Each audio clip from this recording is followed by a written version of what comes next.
Welcome top news today. White House aides were mortified by President Donald Trump's wide-ranging interview with the New York Times, which one staffer called embarrassing. Trump was alone with a Times reporter for the interview Thursday at his golf club in West Palm Beach, Florida. The president's comments in the 30-minute sit-down, hitting on the Russia investigation, his legislative achievements plus domestic and world affairs, dominated headlines Friday, to the chagrin of his staff back in Washington. White House aides were mortified by President Donald Trump's 30-minute interview with the New York Times, the contents of which dominated headlines all day Friday. The interview, published on Thursday, hit on some familiar topics for Trump: the ongoing Russia investigation, his legislative achievements, and some domestic and world affairs.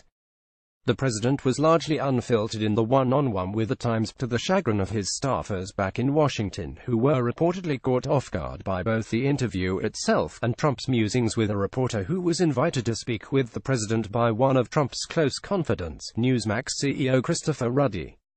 According to the Washington Post, the encounter rattled Trump's White House aides, who were not present for the interview, a lapse known to cause ripple effects due to Trump's tendency to speak off the cuff in a way that invariably captures headlines worldwide.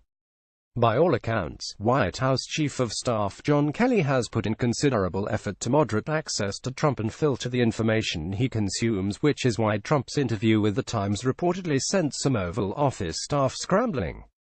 The Post's Ashley Parker and Josh Dorsey reported that Hope Hicks, the White House communications director, got on the phone once she received word of the president's sit-down with the Times to check in on the interview from afar. Another aide the Post described as frustrated called the interview embarrassing.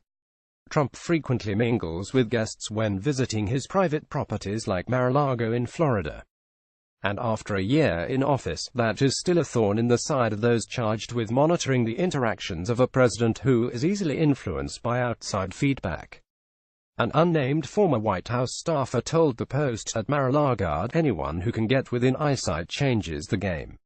Cite highlights each day to your inbox.